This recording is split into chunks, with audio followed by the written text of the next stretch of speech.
Iron Invasion, there used to be this show called the 100 Car Pileup, and it was really amazing. I made a lot of great friends. And about 4 or 5 years ago, they stopped doing that show. And this show has kind of replaced it. It's put on by our friend John Wells. He also does a show called Torque Fest, and it's a lot of, does a lot for charity. The whole show is for charity, so it's a really good event. So it's about 100 miles or so. So it should be a good little drive. It's like nice fall weather. We met up with my friend Jake, so kind of a good little cruise through some good roads. Looking forward to testing out this thing. I'm really nervous, but I feel oddly comfortable, which that's what's making me nervous. So we'll see what happens.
That's an old hot rod? Yeah.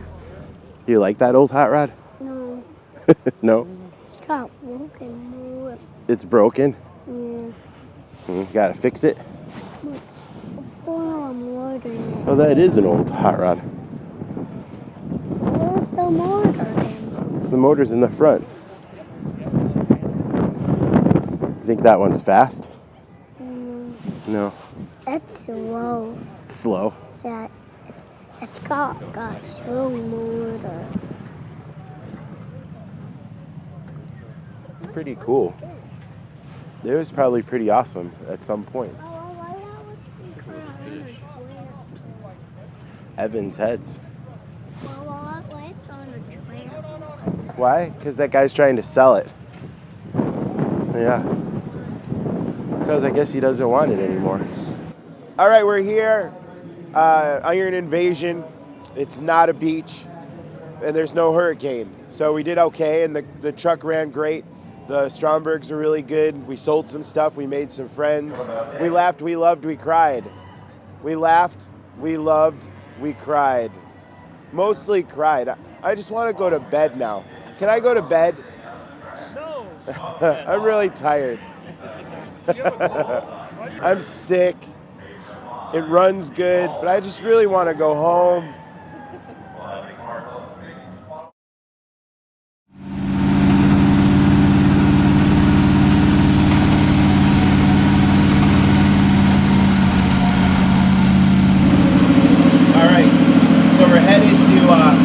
Ryan Brunkhorst's house on Pine Lake, which Pine Lake is a really old community. It's really amazing private lake. Ryan was actually a Marquette basketball star and also was a Milwaukee Buck for a while. And he has an amazing car collection, one of which is a Roadster that was at the first Hot Rod show ever in 1948. He has all the documentation. The car was restored, I don't know, 15 years ago or something like that. But it's an amazing piece. It's crazy that it lives, literally right up the road from the shop. And we're following my friend Gary, who kind of helps Brian with his cars to see it. So Gary's driving his own 32 Roadster. So it's pretty crazy, all these 32 Roadsters here in Delafield. But there they are. So this is a pretty cool opportunity because no one really ever gets to see this car.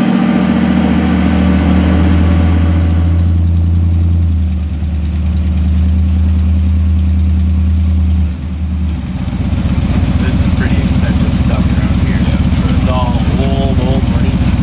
And it's all multi-million dollars estates.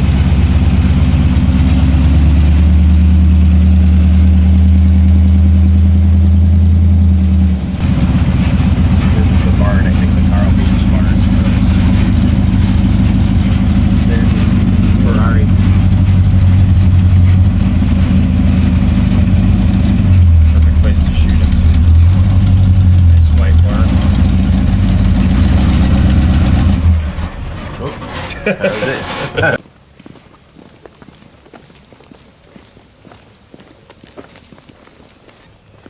This is a design that's held out real well. It's the 1970s Ferrari Dino. Oh, the Roadster's down here. Oh, there's the Roadster. It's right here.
driving really one of the first hot rods ever. It's crazy. Yeah, it's pretty nice. But what's so cool about it is listen, it's quiet. Everything works really good. It's so easy to drive. And I was just talking to Brian about that very thing, about how these guys, when they built these cars, were building the best cars they could. And so many cars now have all the right stuff, but they miss the boat. They drive like lumber wagons. And these guys, That house. just look at that house. These guys were just building a great car. And this thing, it's an honor to drive. It's kind of an honor to drive by that house. It's funny that like guys like us shouldn't be driving cars like this in this kind of neighborhood. But really, guys like us are the guys who should be driving these hot rods. Exactly. Hot rodders. That's what's cool about Brian, is he has this collection, but he's a hot rodder and he's a racer. Everything about everything he has is race oriented. And this thing fits right into it all.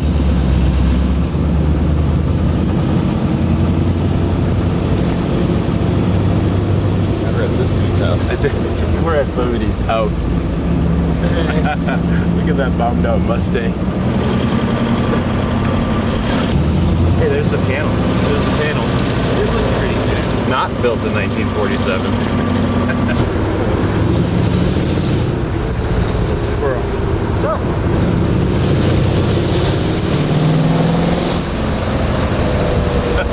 Bob thinks he's at El Mirage. All right, so we're here in Pine Lake, Wisconsin, and these are my friends Brian Brunkhorst and Gary Macklin, and this is the Benson Rehkop Roadster. It was at the first hot rod show ever in Hollywood, California. It raced at the dry lakes.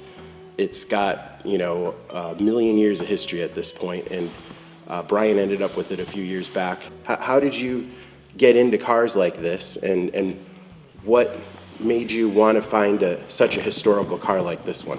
Well, when I was in high school, this was always a dream car, a 32 Roadster, but I never had the money to have one. But that dream never died out. Then I started looking for a good Roadster, preferably with California history from the earlier years. I ended up finding this one through a friend. Anyhow, I finally talked him out of it, and it took a while. That's the story. I dreamt of one since being 15 years old or something like that, and it never died out. Yeah, in northern Wisconsin, when you Northern want a roadster, Wisconsin. It'd be nuts to have a roadster up there, but that's what I thought about. Yeah. And when did you get this? What year was that about? Oh, Yeah. 10 years ago. Okay. Yeah. So this car was built in the mid 40s. In the 40s, yeah. Yeah, and it was raced. It was originally built as a purpose race car, or was it No. a street car built that was raced? As a hot rod for kid in California, but a lot of his friends went out to the dry lakes and ran their cars, so he did the same. But it was originally built as an everyday car for him. So when you got this car, you didn't know who the original owner was, or No. No, nobody did. so it was just so when you got it, it was just an old hot rod. Yeah, he wasn't buying history at that time. And the guy that I bought it from, he knew it was, it went way back, but he had no idea who owned it at that time. Okay, so then you were thumbing through a Montgomery book, Right. and saw a picture that you thought might be the car, Exactly. and then you started doing all the research to find out who that was and who it might have been. Right. And I traced back and made Well, through numerous phone calls. but you knew there was the Mobilers. It was a Mobiler's car. Yeah. Okay. And so I had to go through guys who gave me the name of all the Mobilers, and looking through old hot rod magazines for names of Mobilers and this and that. I found out his name, which they thought it was his car. Tried to get him through his high school. They told me other people would call, and finally call, and I finally ended up with somebody calling me and say, I think I have who it is and his phone number for you. Wow. I called up Bill then, and I said, I think I have your hot rod. And he said, oh, I said, yeah, I have a picture and I have the license number. And so, well, he said, well, what was the license number? And I gave it to him. He says, you got my car. Wow.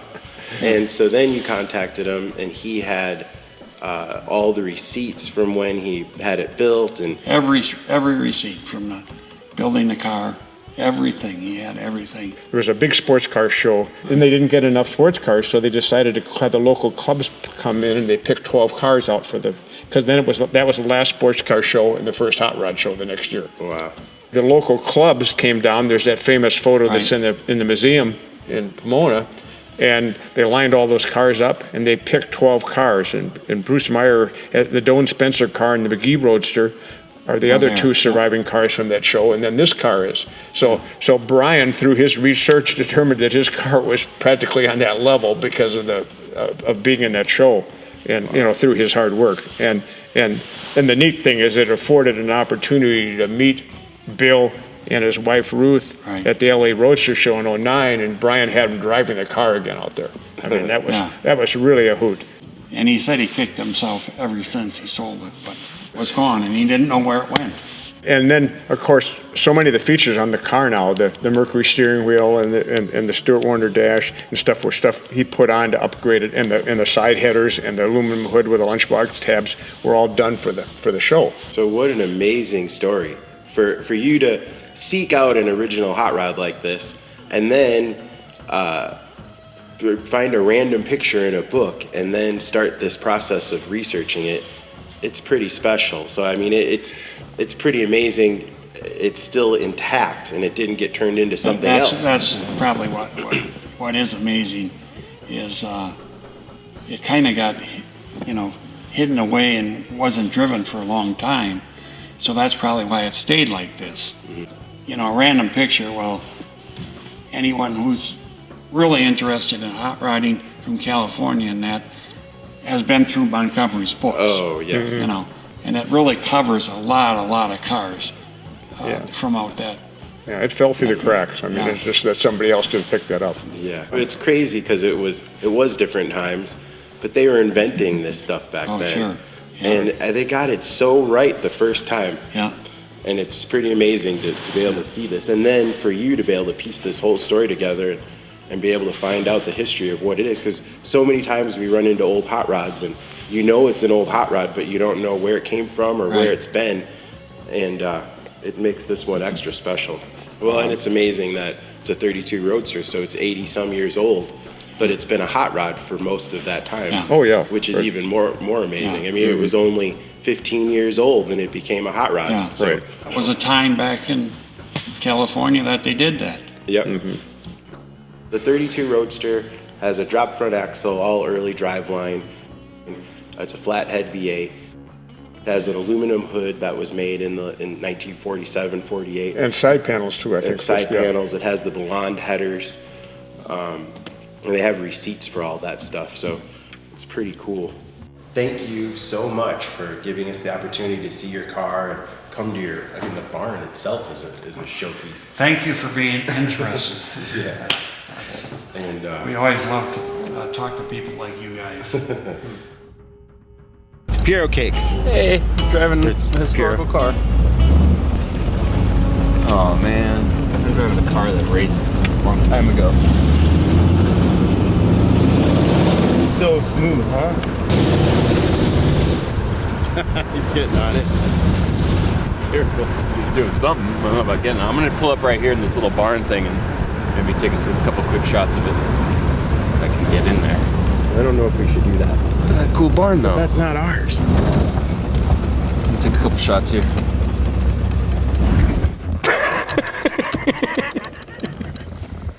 He's totally fired. So fired. All right, hold on. I'm gonna take a couple quick shots. Okay, let's see if I can start it. You gotta hit that. Yeah, this is the. And then you hit the button. This button. No, the button. Is it on? Or is this on? I think that's on. Oh, you broke it. I didn't touch that. You didn't touch it? No.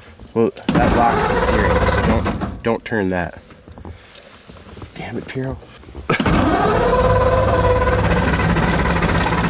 think that's on, I think. You left it on there. I turned it off when I got this.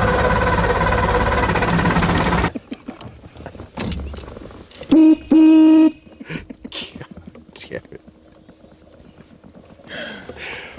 Singing out. This is why Piero doesn't get to drive. He's just flooding it. He gets a chance to drive a historical car. He gets 2 blocks. And what does he do? He drives it off-road so he can take a picture. And then he floods it. Yep. It's my life, bro. It started right up for me.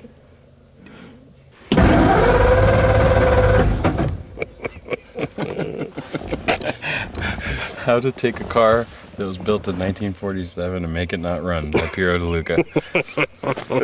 So wait a minute. The car is over there. Piero couldn't get the damn car to start, so now we have to walk back to Brian's house and explain to him that we left his car in a field because we want to take pictures of it.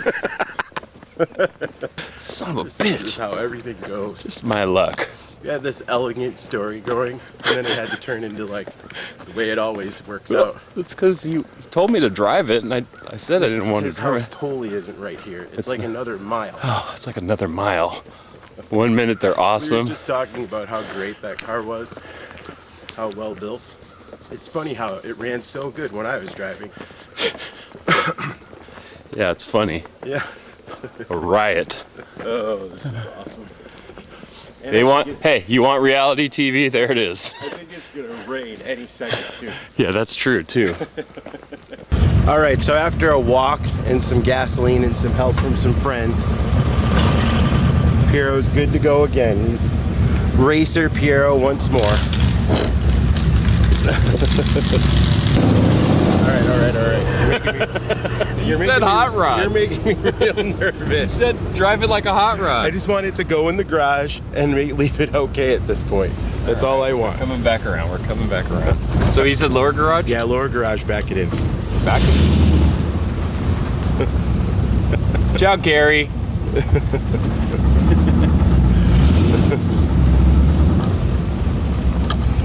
All right, that's probably enough, right? Yeah. All right, that's it. Thanks.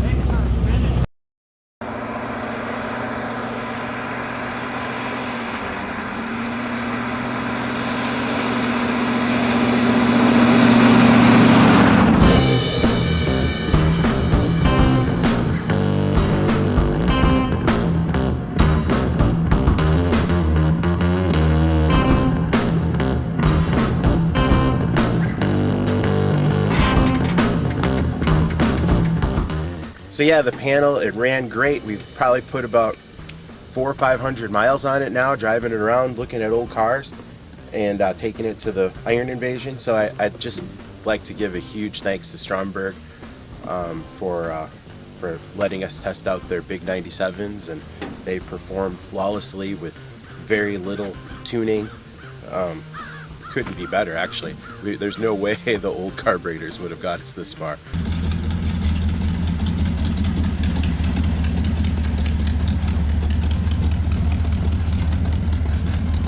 So it's been a while since these two have been parked together.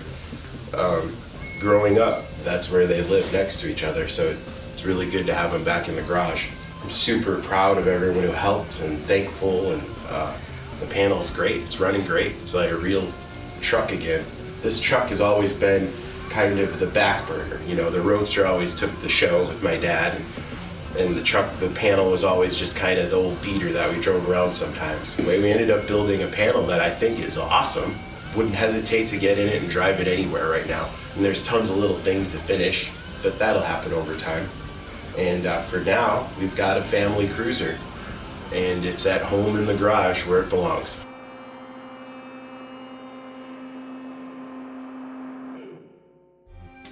The little keychain is kind of cool to see too, because when I was like 6 or 7 maybe, or somewhere in there, I got this little kit for Christmas that you could like make leather stuff.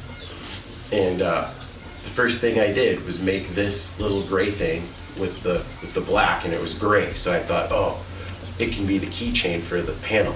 and it's still the same one that's in there after all this time. My dad had the key to the panel, and when we were putting it together, he's like, oh, I'll go dig the key out. And it still had this keychain on that I made when I was a little kid. So it's, I don't know, it's just a reminder. We've all been here for a long time, and hopefully it's just the beginning.